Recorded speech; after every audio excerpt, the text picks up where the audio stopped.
All right, John, so there's a lot going on. And so, as you know, we only have an hour to get this party started. So I'm just going to jump straight into it, okay? Got it. Go. All righty. So, John, now that Merrick Garland did the one thing that we all hoped that he would finally do, and that's start locking up Trump's eager co-conspirators, what effect do you think this will have on the overall investigation and getting others to finally comply with these congressional subpoenas? I would think it'd be pretty sobering, frankly, until this is the first time I understand in 32 years the Department of Justice has taken a referral and exercised its criminal jurisdiction over it, and they're going to go the distance with this one. So that's got to be a bracing experience for all those who are now have subpoenas either headed their way or they're sitting on them already. And I would think that their lawyers would tell them, hey, you don't mess around with this. Not only do you not no-show, once you're there, you got to answer the questions. And there are other laws involved, like perjury and false statements to federal officials that can also come to play. So you got to tell the truth once you're there. Yeah, and we're very critical on mea culpa of Merrick Garland. Many people, as I had stated in my question to you, was that we have all been hoping that Merrick Garland would actually do something. He would start locking these people up, that somebody would finally hold Trump to task. And I was actually quite impressed with his response that he put out, and I'm going to quote it. "Since my first day in office, I have promised Justice Department employees that together we would show the American people by word and deed that the department adheres to the rule of law, follows the facts in the law, and pursues equal justice under the law." Now, today's charges reflect the department's steadfast commitment to these principles. And so, today I think we're going to take it a little easy on Merrick Garland. He finally got this thing under control, because if he didn't, Congress would basically become toothless. They would basically have no power, considering without the subpoena power of Congress, what else do they really possess when you're looking for, to deal with an investigation like the January 6th committee is looking? Well, I agree with you on the impact had Garland not have acted. I don't think that Congress would have become immediately toothless. I think they would have been chewing on Merrick Garland for as long as they have power on the Hill.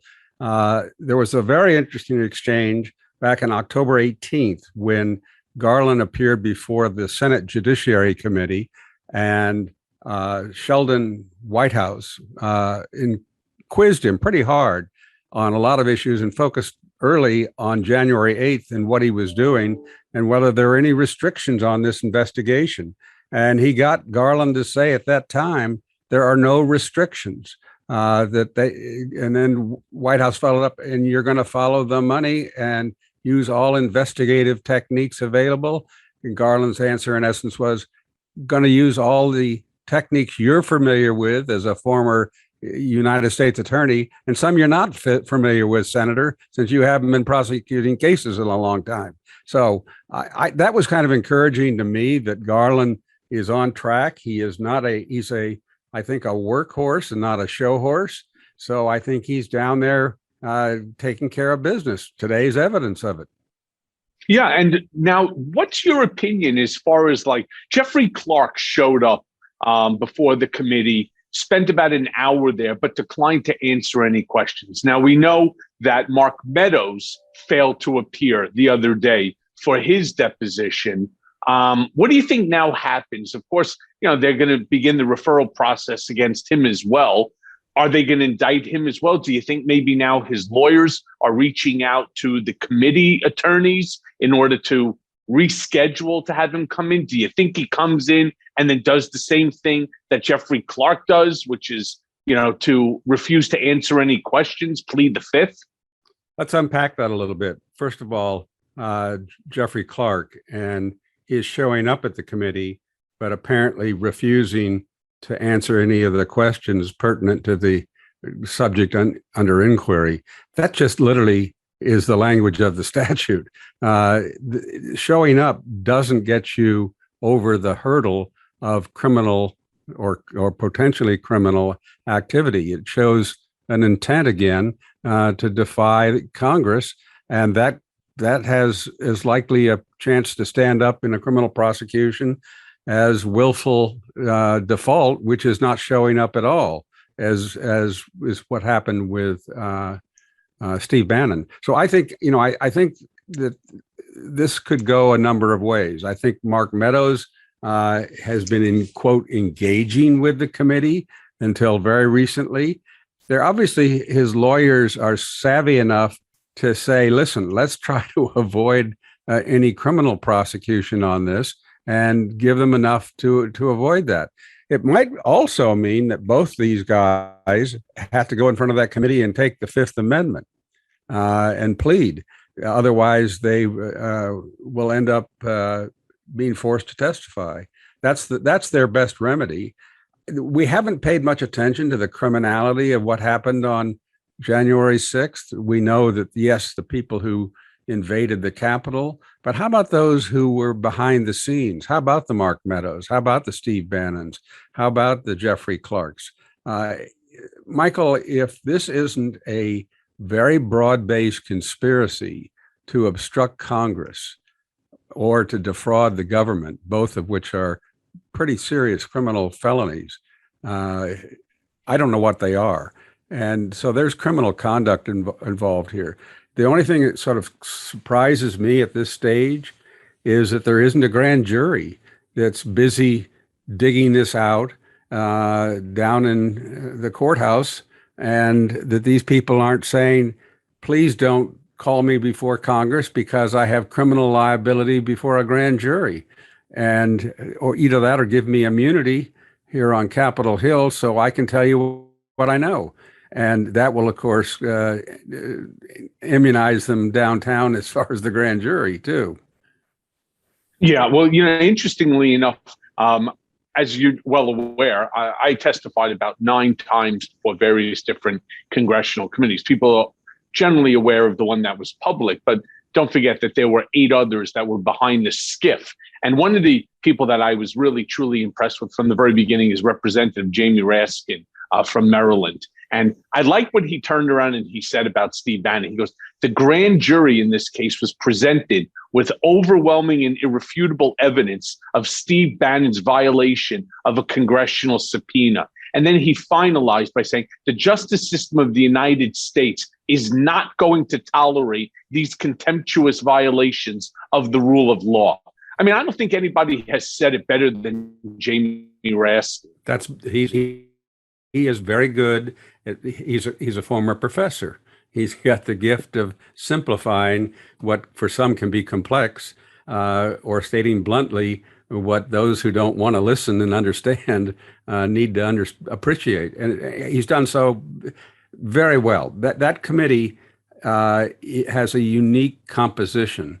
First of all, the fact that there really is a unanimity amongst them to be not just nonpartisan, but to be bipartisan, but to be nonpartisan. And I think that that's become evident as they really have proceeded as a united front. The Republicans basically stiffed the committee, and the Speaker asked 2 well-credentialed Republicans to join the committee, which they did with Liz Cheney and Kinzinger from Illinois. So it's a bipartisan committee as well, but it's really proceeding in a nonpartisan way. And Raskin is one of the powerhouse legal minds. He and Adam Schiff are as good a lawyers as you're going to find anywhere. Yeah, I mean, look, when you say it's nonpartisan, no matter what happens, unless Trump is exonerated, he's going to, of course, scream partisan, partisan, partisan, witch hunt, witch hunt, witch hunt. And the funny thing is, Steve Bannon's lawyer, this guy, Robert Costello, who actually tried to infiltrate my joint defense agreement, which was amazing. And that's all that information has already been released out there. But he told the committee that, and I was blown away when I saw this, that the executive privilege belongs to President Trump. and that we must accept his direction and honor his invocation of executive privilege. Now, I don't even know really what to say, which is why I'm so thankful to have you on Mea Culpa, because it's one of the few times that you're going to actually hear me tongue-tied and without comment other than, Bob, you stupid ass. I mean, are you freaking joking? Seriously? I mean, you do understand that Trump lost. Executive privilege belongs to the president and that Donald is not the president? What am I missing here? Well, their briefs are arguing that there is some sort of residual executive privilege for a former president. This is really not totally resolved by the courts. Nixon did the same when he left office, claimed a residual executive privilege, but it was not quite 100% struck down in Nixon versus GSA. It's really kind of a bad ruling. It's kind of a confused ruling. It's the basis for the existing executive order that was issued by Barack Obama at the outset of his presidency that tried to clean it all up and said, yes, former presidents who are out of office can seek to invoke executive privilege. That's in the executive order. But it's very limited, and it's also controlled by what the incumbent president wants to do. So when the incumbent president decides that he's not going to invoke executive privilege, that's really the final word, because that's what's going to be litigated now, is whether that teeny residual power of a former president to claim privilege over documents that he's already agreed under a existing law, the Presidential Records Act, don't belong to him. They really belong to us, all the taxpayers. That's what happened as a result of Nixon's threat to destroy his tapes. The Congress reached out, took the tapes and all of his papers that he might destroy, and said, those don't belong to you, notwithstanding the tradition since George Washington that they're going to belong to the American people. And that's the existing law and has been that way since the Carter presidency when he signed it into law. And so Trump would have to go in under that law and say, listen, I'm not going to play by the rules here. I'm going to make some special exception for Donald Trump. That's typically his thinking, but it's not going to work. He just can't brush aside 40 years of law that's been on the books that these papers don't belong to him even, and they're not in his possession. So good luck.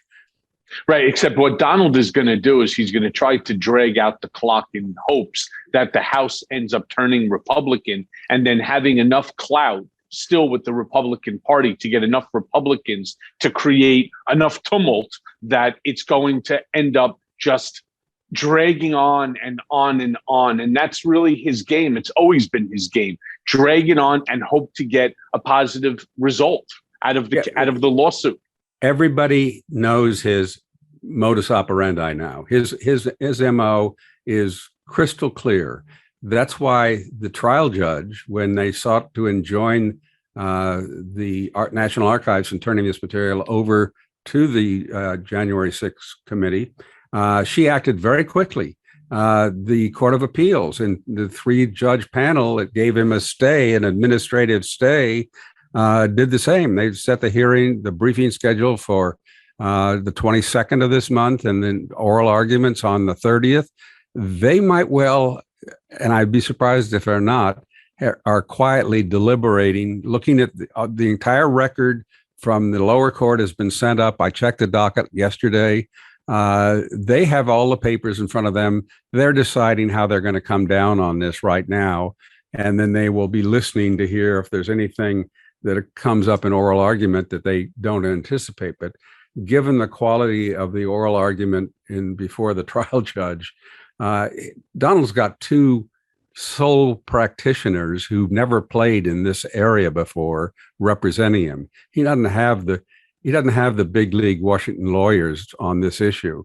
There may be some think tanks that are quietly, which is shocking, because he took $150 million from the American people in order to use for things just like this, and he still won't reach into his pocket and pay. He doesn't want to pay for anything. No, and the quality of the lawyering he's getting is equal to what he's paying, Michael. They left an awful lot on the table in their briefs that they didn't know where to go. The oral argument was by another lawyer who hadn't briefed it, and he came on late. And the judge penned him down on a number of occasions. Nothing more important than their claim that he will be irreparably damaged if this information comes out before the January 6th committee. The judge kept pushing, well, how's he hurt? And the lawyer couldn't say, well, he might be indicted and sent to jail based on his behavior. Couldn't say it's going to be hugely embarrassing to him how bad his behavior was. So he couldn't make an argument before the lower court at the trial level why Trump will be irreparably damaged. He'll be irreparably damaged because ultimately the papers will show that he probably held the National Guard from coming in and assisting with the Capitol Police when the insurrection was taking place. There's no doubt that many people called him when this was going on. We need to do something. We need to do something. And he was enjoying watching all of these Trump flags, these MAGA idiots over there, storming the Capitol in his name and in his honor. But, John, I want to move on because there's something that I just found which was interesting and funny all at the same time. On Wednesday, in response to a tweet from Cher, and Cher the singer, about the prospect of a Republican return to power, you replied, and I quote, "Take it from someone who knows. It will be far worse than you can imagine. The American experiment will have ended. May it not happen." Now, if you would do me the favor, walk my listeners and me what this would look like and what we have to do to prevent it from happening. Give us a little background a little juice on what this was about. Well, Cher laid down a list of what she thought could be the horribles if indeed Republicans or Trump were reelected. I took a look at her list, which wasn't bad for a non-lawyer, but really kind of didn't envision the fact that we'd have a bunch of authoritarian personalities running the government. And we would not recognize the government because these people all don't think the law applies to them. It's really quite remarkable. So whatever worst case Cher was imagining, I wanted to assure her that these personalities will go way beyond that. Now, what's the risk of this happening? Right now, it's pretty high. If Democrats don't stop making their sausage in public and watching their president sink in approval ratings, first they're going to lose in 22 when the Republicans take control of Congress, and then they're going to lose in 24, regardless of who runs. So I think the odd year election in Virginia and New Jersey should have told them they've got to get their act together sooner rather than later. The polls are telling them that they're not doing well. And I think on general congressional polls, they're so broad, they don't tell us a lot other than the fact that the incumbents are in trouble, which is should be enough to stimulate them. So that's what I was trying to, that was the point of my tweet. So what is it that Democrats need to do? I mean, give the advice of somebody who's worldly, scholarly, who's been down this road before. What do Democrats like Joe Biden actually have to do in order to increase those poll numbers? Because I've been critical of Biden in certain areas, right? Specifically with Merrick Garland, the DOJ, and holding Trump and his allies responsible for many of the things that they did during the administration. But I have been much less critical in regard to Afghanistan, where he got terrible marks on. I for one believe that the Afghanistan departure was actually done very well. It was organized. They moved 125,000 people out of Afghanistan. Now, of course, the Republicans want to only concentrate on the said loss of life, those 13 individuals by the suicide bomber, but 125,000 people removed from a war zone in a period of 2 weeks. Trump couldn't have done that in 2 years. The reason, because he would never have put forth a plan, because he doesn't give a shit. Well, not only that, he doesn't hire competent people. As we are getting these post-presidential profiles of the people he was surrounded by, he has his body man running the personnel department, over 4,000 political appointees, and all this guy's interested in are loyalty tests. It's crazy. I mean, not getting qualified people or removing qualified people shows how he envisions running the government. So we have a pretty good record on that, and adds to the potential nightmare if this man ever were to get back in. So what should the Democrats be doing, which was your original question? I think that they're not very good at messaging. They have actually accomplished an awful lot from picking up and running a very effective vaccination nationwide program. While yes, Trump did get that started, he gets credit for that. But I don't think Trump could have ever gotten the administration of the vaccinations anywhere near where we are, and we're still struggling to get more people vaccinated. So, as I say, Democrats are just not good at messaging. They've passed a bipartisan infrastructure bill that the Republicans are saying, well, hell, it wasn't $2 trillion like we planned to do. Well, the fact of the matter is, Michael, they couldn't do it. They had it up for week after week, and we had infrastructure week with Trump. Never happened. So now we've passed it, and nobody knows how it's going to affect them. They haven't built an effective messaging machine. It should be hammering home, where these shovels are going to be digging and what bridges are going to be fixed. And thank Joe Biden and the Democrats for this. Rather, we're hearing now more squabbling about, is Joe Manchin going to vote for the big package or not? The government's really become all about Joe Manchin. That's again, the White House can control a lot of that. They can keep a disgruntled solo like Manchin happy and threatened. There is a carrot and stick routine that good White Houses use for guys like Manchin, he's just out there freelancing, and we have no idea what the Democratic plans are because of one man. What's his whim tomorrow? So I just see poor management. I see good leadership in the party. I mean, Nancy has pretty much neutered the gang, if you will, or the squad, and kept them in line. Sure, they didn't vote, but she didn't bring that bill to the floor not knowing that 13, if not 25 or 30 Republicans were ready to come in and vote, because it's so important for their districts to have all those good things that are going to happen with that infrastructure legislation. So anyway, it's messaging.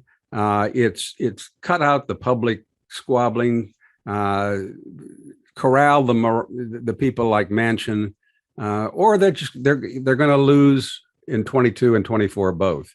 The Republicans are very good at running a tight ship. The fact that there were so few that voted to impeach this president, or the former guy, is amazing to me. But Mitch was able to keep the Senate virtually in line, save Mitt Romney, who has a conscience. And they stayed pretty unified, though, on policy. And he can pretty much move as a bloc, and they need every one of their votes. They've been unable to get across the aisle. Well, the infrastructure bill's an exception, and there are other things like that they could be doing.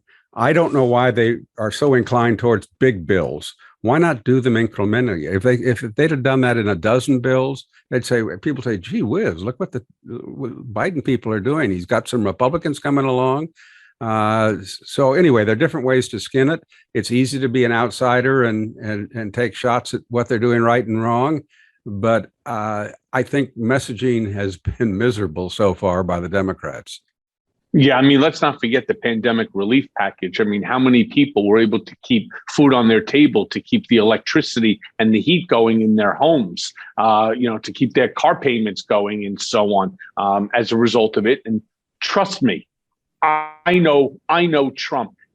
It didn't matter to him. And that's why, he was pushing Republicans to fight even the pandemic relief package. You may remember they wanted to do X amount and then they came back with a secondary amount. But that's just Donald Trump. But I want to move on, John, for a second. Yesterday, former Watergate prosecutor Jill Wine-Banks wrote the following about Judge Chutkan's decision, rejecting Trump's injunctive relief, that it, and I quote, makes clear the profound importance of the Watergate SCOTUS decision, that executive privilege is not absolute and yields to public's right to know, and reminds me of how crucial evidence like presidential call logs was to us. Now, first off, if you would, let's discuss the decision, and specifically that she mentioned you in her decision. What was that in relation to? And second, how important do you think Trump's White House call logs will ultimately prove to be?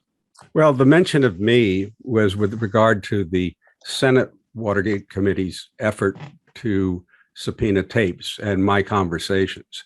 She used my title. She didn't get down to a particular person, but that was an effort by the Senate Watergate Committee to get 7 of my conversations with Nixon. They lost, incidentally, and the reason they lost was because the Court of Appeals, the 3-judge circuit or panel, said that information is already available to the Congress via the House Judiciary Committee, which was running an impeachment proceeding. So they said it was duplicative, and on that basis turned down the Senate.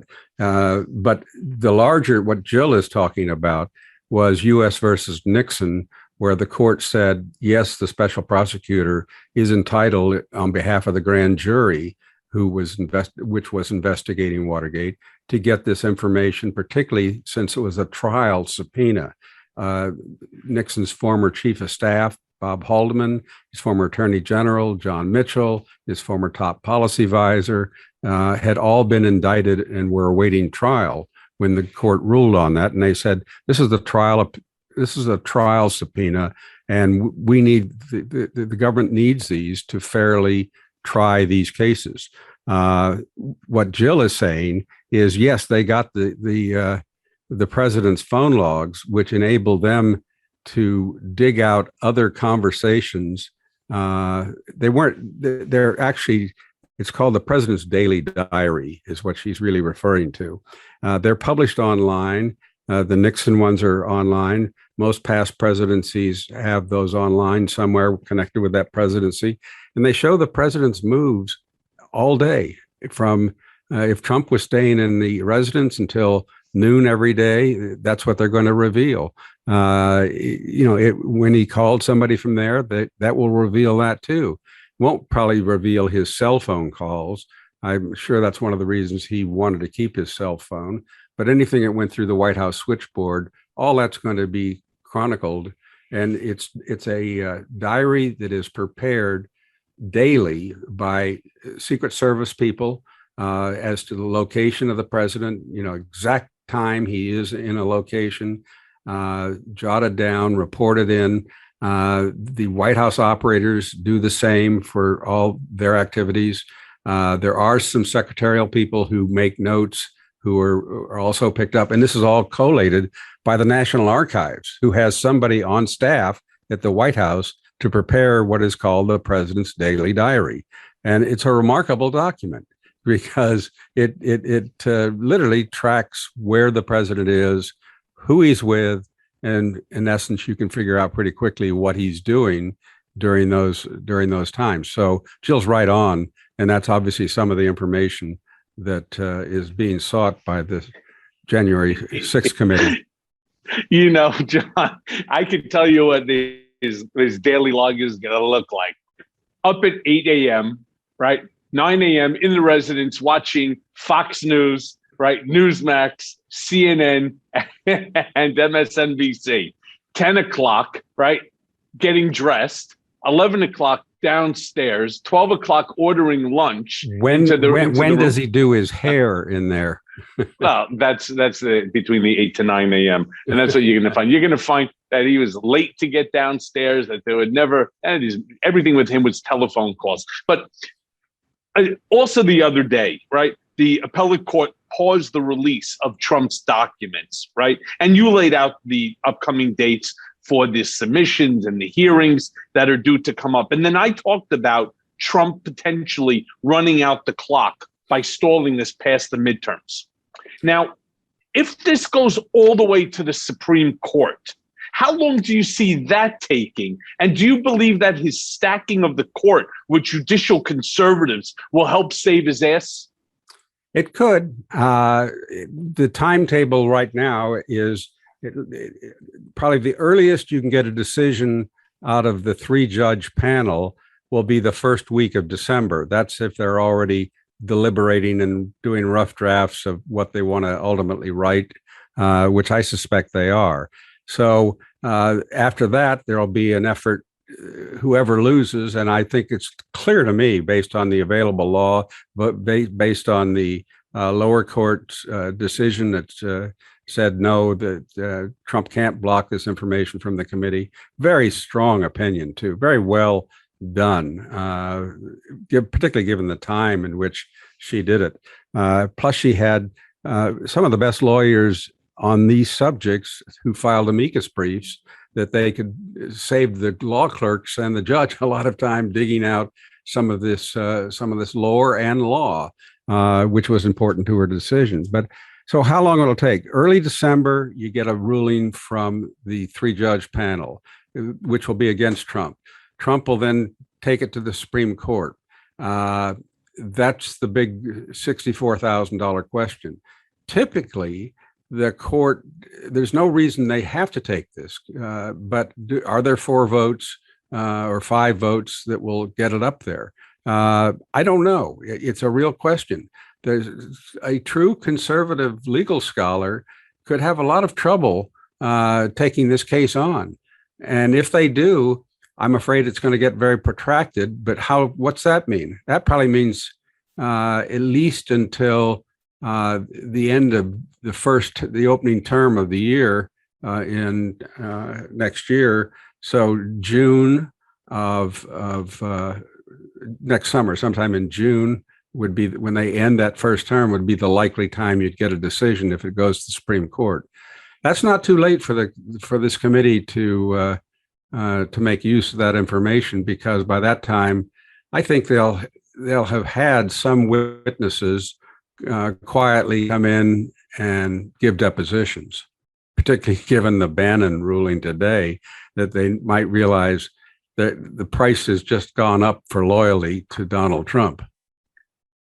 Okay, now I know all about Trump's stall tactics. I did it for him for over a decade. Nothing is new when it comes to Donald Trump. It's just a regurgitation of the same shit that he was pulling at the Trump organization, because he really believes that he is the dictator of the United States of America when he was when he was president. So I want to give it just a thought here, and then I'm anxious for your opinion onto it. You had an interesting solution on this issue. And I quote, "A grand jury can get all info Trump seeks to withhold from the January 6th inquiry. And the Senate Watergate Committee did not get giddy from Nixon via the courts, which want parties to negotiate. Trump won't. Answer: in 6 to 24 months, Trump wins by stalling." Now, if you would explain to my listeners how investigators can beat the stall and get the information it needs, because we don't have 6 to 24 months. We can't allow him to stall. The longer he stalls, the better the chances that he wins. Yeah, I think, if this information surfaces before 2022 and makes a big splash, and if Trump is as complicit as I think both you and I assume he will be proven to be, that's obviously can affect the midterms, which is what they want to avoid. But let's say this goes to the Supreme Court. Trump is not going to win at the Supreme Court. However long he might get a narrow adjudication on some information where it does not relate to planning, for example, an insurrection. But it'll be very narrow, and all he'll have accomplished is to slow the process down. So my feeling as to what an investigator has got to do to get this information is to try to break as many witnesses as they can. This is this is not your typical flashy, not even close to the level of the Senate Watergate committee, which was very public, cameras going, new stars born every day as a result of the public attention that turned to it by the summer of 73. So that's not what's happening. This is all being done by deposition. This is not a showy undertaking. So I think if they proceed as they are, they may well crack this case largely unbeknownst to the public. Kinzinger said something today on a radio interview I heard when I was driving that he was pressed on, had they already discovered complicity by Trump? And he dodged the question and said that we're really taking a very broad look, and I'm not going to get out in front of my skis, if you will, and disclose where we are. But he said, we are looking at those kind of issues along with what we're finding startling information. It's a real eye-opening about foreign governments' involvement. Now, that's a new line I hadn't heard about. And that wouldn't have happened without Trump's complicity also, Michael. So, at this point, I'm not worried that that Trump is going to succeed. I think it's highly problematic if the Supreme Court even takes this case. The justices that will take it up there are going to be so patently political that it would further damage a court that is already damaged. This is a court that is about to dump Roe in some way or another. It's just not it's obviously something they don't even want. So whether it'll even go up to the Supreme Court is a real issue. Roberts is very sensitive to the fact that his court could be marked as just nothing but a bunch of partisan hacks that was put on there by the president, and not something that history will have any particular respect for. So that leans over him and shadows over the Supreme Court. So first, I think it's a big hurdle to get this to the Supreme Court particularly if there's a unanimous and strong opinion at the 3-judge panel level, which is very likely, and if a full en banc hearing takes place, the law just isn't there to support Trump holding this up, just not there. So they unlike the Supreme Court, they can't carve new law. They can try to twist interpretations and fill in gaps, but the Court of Appeals is very limited in what they can do, and there's just not much room for them to create anything that other than to slow the process down at this point. And they'll be hammered by that. Any of the panel who that happens. As you know, the D.C. Circuit is overwhelmingly Democratic. So there are most of the Republican judges are in senior status and would not likely participate in a full hearing of the entire court. So as I say, I think that's what I'm hoping for, and it'll be the logical process of. The other thing is, Michael, these judges all know what Trump's doing, and I don't think hold this man in very high esteem. They know that he will trash them. He loves to trash judges. That doesn't look as a threat to them. It looks to a sort of how they must come out institutionally strong in their decisions. And the fact that he wants to trash particular judges and has done so in the past is not going to play in Trump's favor with the potential people who might want to rule for him. And now that would also be true at the Supreme Court if they decide to take the case. And if they would have to write new law that would dilute executive privilege, because it's what's at issue here is Biden's refusal to enforce it. He says there is no executive privilege. Trump is saying, well, there is for me. I'm a former president. This would weaken the concept of executive privilege. Executive privilege expanded presidential power. This would weaken presidential power. This brings me up to a question that I have, because I'm curious.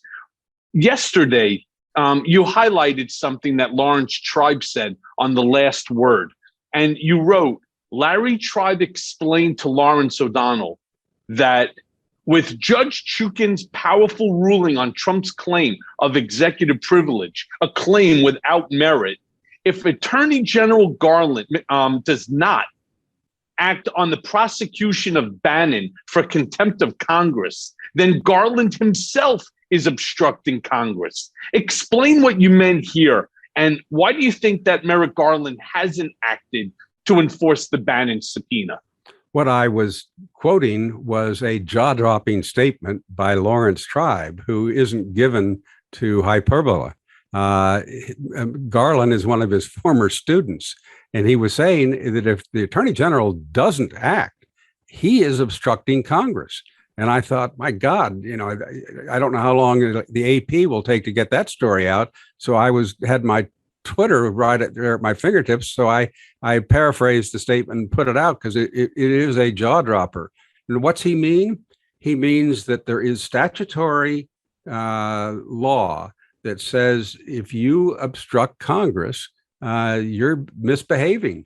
If Garland refused to take action, he could be impeached for that, is what Tribe was saying, that he has to act. And now he has. We also know that from the inside reporting that he was waiting for the judge's ruling, which came down, 2 days ago. Yeah, I mean, it's fun. As I'm asking you all of these questions, all that's running through my head is what a fucking mess Donald is creating in our democracy. It's incredible that one man alone can do so much damage to our democracy, which has existed far longer than his 4 years. I mean, twice impeached president. Man, oh man.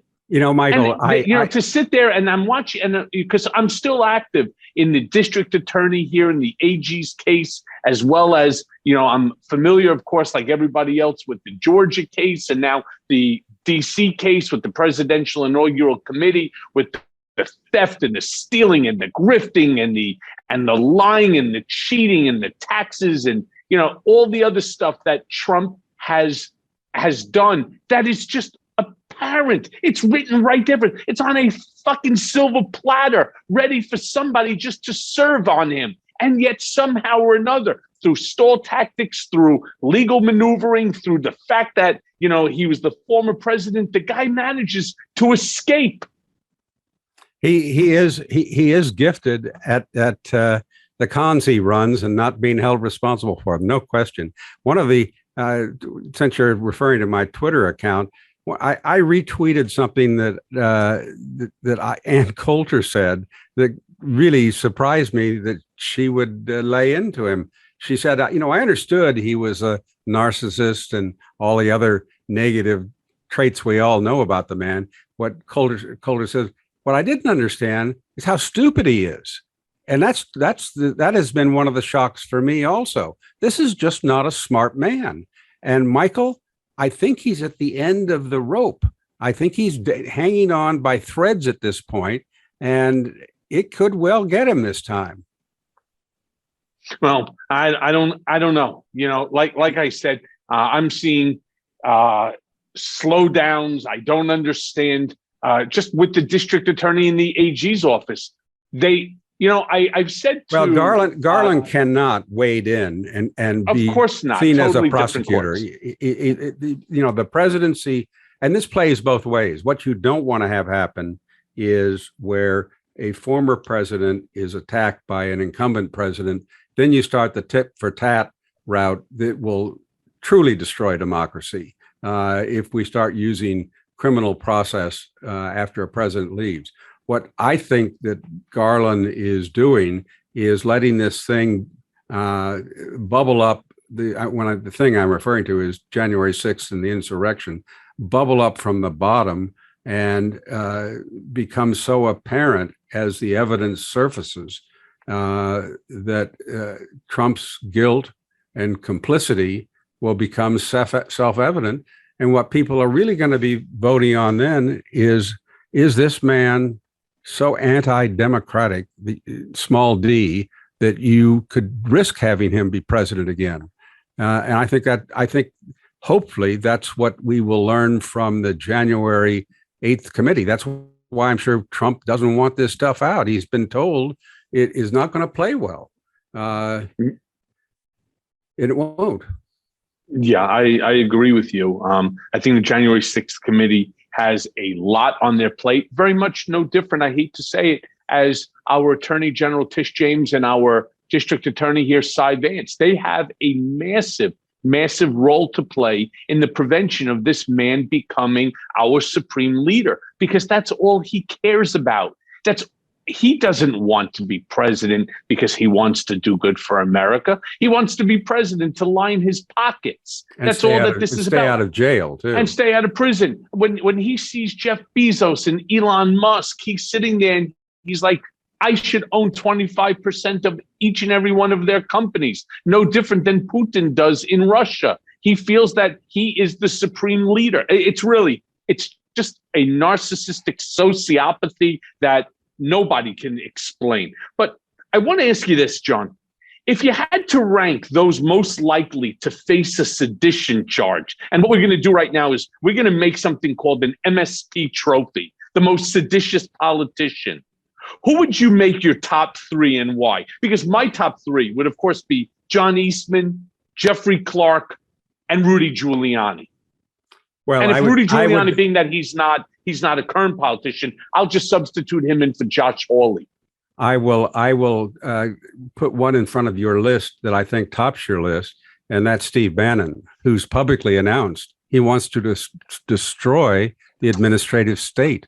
I'm sure Bannon is delighted that he has been indicted for a misdemeanor. He's willing to go to jail for a year and pay $100,000 fine if he gets hit with the full thing, because of the attention he's going to get between now and that day, where he can again just use this as attacks by the deep state against Trump's base that Bannon has tapped into is very much his base. He has been on this crusade to destroy democracy for decades now. The fact that he ended up as Trump's campaign manager and his White House advisor is startling. You're seeing the man for who he is. Obviously, he was sloppy.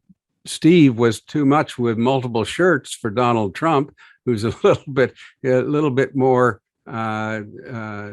dressed up than sloppy Steve, as Donald calls him, was. But nevertheless, Trump is back fully embracing the distorted evil genius of this guy who really wants to destroy America and be known for it. Look, let me say this to you. Right now, Steve Bannon. But your list isn't bad. Your list is not bad. Let me tell you, those are people who are engaging in a conspiracy to overthrow democracy. No question. No question. I mean, we got to throw Lauren Boebert into there. There's so many. Even Ted Cruz. I sit and I look at Ted Cruz in a very different way than I looked at him before. And I never liked Ted, right? And not just because, he's a Republican and so on. I never liked him because I always found him to be arrogant, and arrogant to a point where it's obnoxious. But listening to him now, making the arguments that he's making with the Nazi salute and so on, that's what Steve Bannon wants to turn this country into, an autocracy. And he knows that he'll never be the Adolf Hitler, but he'd be happy being the Goebbels or being the Himmler. And that's Steve Bannon. But I want to now make a little message to Steve. Don't forget, I spent 13 months in Otisville. And in that 13 months, I got the full experience. Of course, when I first got there, I was at the satellite camp, which is like a really ugly sort of YMCA type camp. But people were absolutely fine. The food was disgusting, but I had Tony meatballs in the kitchen. So I would, I got a couple of extra favors in terms of the food, and what I didn't, I would make myself a lot of tuna. You eat a lot of tuna there in the bag, which is really disgusting. But I also spent time in the SHU, which is horrific. And then I spent 51 days in solitary confinement, which was really, really bad. And I promised Steve, and I know that he did, that he saw the inside of the system as well. He's going to do a year for Donald. Rest assured, when he comes out, Donald will be saying, Steve who? Steve what? Steve? Oh, yes, Steve something or another. I know he worked for me somewhere. And that's what's going to happen. He will be forgotten, and he will spend an enormous amount of time in solitary confinement. He's not going to be revered as this sort of icon individual coming into an institution, especially considering many of the inmates that are there are not thrilled with any of the things that Steve Bannon himself did. For example, the promotion of the Muslim ban. It was not an immigration ban. It was a Muslim ban. And Donald told me himself when I was in the Oval Office back in March that this was Steve Bannon and Steve Miller. White supremacists don't do so well in these smaller jails and so on. And I think Steve Bannon's going to have a very difficult time over the course of those, of those 12 months. You could rest assured. I can't imagine what defense he's going to put up to the charges that are against him. He's got 2 counts. One is no show, and 2 for his testimony, and is no show for producing documents. And it's pretty much a slam dunk case. I think he will take it to trial because he wants the attention. He wants to say, just another witch hunt. These people are terrible. They're going after all Trump's people like me. But at some point, those people are pretty well known now. They are not more than 30% of the population. There are millions of them, but they can't take control of the system. There are not enough of them, and they'll offend more people in the process that could help, keep democracy intact. And that's where, I was listening this morning while driving to the end of Woodward's book, Peril, where he talks about how some of Trump's really remarkable behavior doesn't describe it, but I kept thinking of Ann Coulter's comment. How surprisingly stupid this guy is, too. He really is. Yeah. So, John, I have 2 more questions because, as I told you at the beginning, the hour goes by quickly. It goes by with all of my guests because there's so much to talk about, and it's just so fascinating. The details of the command center set up by Trump allies to attempt to overturn the election, to me, I can only describe as chilling. It's plainly obvious that this was a coup attempt for which you wrote, and I quote, "Coups are not just tanks rolling in the street. It's an illegal attempt to overturn the will of the people to retain political power. And if the organizers of the failed coup are not punished, what's to stop them from attempting another?" Now, most people don't understand why these people are not already on trial for sedition. We watched them do this in plain sight. Everyone was glued to their televisions. They have admitted that they knew that the charges they levied were bullshit. Still, not a single person has been charged with a crime. How is this possible? Well, it is mystifying. The fact that there is not a grand jury proceeding on this, which would solve so many production problems and eliminate some of the congressional frustration with getting the information. And while the prosecutors wouldn't be a fact-finding body for the Congress, in fact, that's what does happen. They informally do cooperate frequently with Congress. And I'm one who happens to think there should have been a grand jury long ago that is investigating this. Still may happen. There is a grand jury in the District of Columbia, but it's looking at the trespassers right now, not the organizers or the money or those who allowed the insurrection to continue by failing to act. So I think we're getting to not only the end of your program, but the end of this story. And we'll see it surface within before the Congress perchance changes hands. I think that's very much on the minds of the Democrats. Indeed, it's one of their hopes that by getting this information out, they can change minds about whether people want Republicans who want to destroy democracy back in power. Yeah. But all right. As a final question, John, let me ask you this then. Jeff Timmer, who's a former GOP operative turned never Trump Republican and Lincoln Project consultant, tweeted a chilling statement last month. And I'm going to quote, "The Democrats have no strategy to combat Republican radicalization and sustained assault on the foundations of democracy. The media fails to even comprehend what is taking place. America is in a perilous place." Now, part of their weaponry is a vast right-wing media apparatus that is capable of pumping out toxic propaganda at an industrial rate. The Democrats have nothing like that, nor should they. But how do you fight back against a weapon that is able to saturate the country and send millions of Americans down conspiracy-ridden rabbit holes from which they never return? I don't think there is a single answer. I think in some of the people with whom I work and converse, many of them are very prominent Republicans who do not kiss the ring with Donald, and they are quietly working in their own ways to help preserve democracy. People aren't dumb as to what's going on, and the very concerns that we all have are getting much more attention below the surface than publicly. And I think that those intentions will help preserve our democracy. And as I say, I just think that you've got to trust the good sense of people at some point. And the radicalized element of the Republican Party is not more than 33% of the electorate at this point.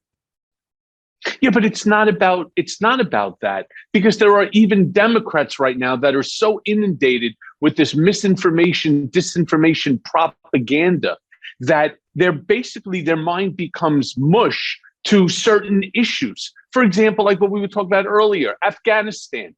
Instead of, as you stated, Jen Psaki getting up there. If I was Biden, I would have Jen Psaki, with or without COVID, out there 24/7, showing the lives of 125,000 people that were taken out of Afghanistan, a place that we had been for 20 years at war. I would go to the houses of the people who received the COVID stimulus package money, showing that they're now doing okay. They're rebounding thanks to the fact that they had some money in their hands in order to feed their children, themselves, to pay for electricity, heat, and so on. I mean, they do not have the apparatus. And it's funny because I started this podcast, and obviously I am progressive, right? I'm not liberal. I'm sort of a moderate progressive. And if you look to see, whether it's on Apple Podcasts, Spotify, Stitcher, Anchor, any of them, you start to see which are the podcasts that are at the top. I happen to be at the top 3%, thanks to all of my listeners on Mea Culpa and the fantastic guests that we get. I happen to be top 3% of all news podcasts. But if you look to see who is ahead of me, because I'm usually in the 50s or high 40s, low 50s, I start to look to see who's at the top of the list. And you have people like Dan Bongiorno, you have Pod Save America, you have Candace Owens, you have all of these conservatives, Sean Hannity, right? You have all of these conservatives, and they are owning the airwaves simply because maybe progressives and liberals don't listen to podcasts and they don't listen to news, but the conservatives do. And that's why you have a company like Newsmax or OAN or Fox News that promotes this misinformation and this disinformation on a galactic scale, on a daily basis, over and over and over again, until that's all that you hear and that's all that you see. There has to be something that we can do in order to save the democracy, because if things stay this way, and if you look at 1935, it's really no different. It's misinformation, disinformation campaigns that ended up creating the Third Reich. Michael, you in fact are doing it. In 9 days, you're going to even be freer, to use a phrase, to do it even more aggressively than you are. And I think that what you're doing can be contagious, and it certainly is helpful. Well, I appreciate that. I'm going to need a lot more help than just what one man can do. We really do need to continue this movement, and that's why I'm continuously stressing to people, tell your friends about the podcast. I want them to hear people like yourself who talk about the issues, and talk about the issues with a sense of reality and a sense of knowledge, not partisan nonsense with the misinformation campaign going on. But John, let me thank you again for joining me on Mea Culpa. Your insight, your knowledge, is just second to none. And so I thank you for spending the hour with me. Always a pleasure, Michael, and enjoyable conversation. Look forward to it in the future. The same, and thank you again, John. Be well. Thank you.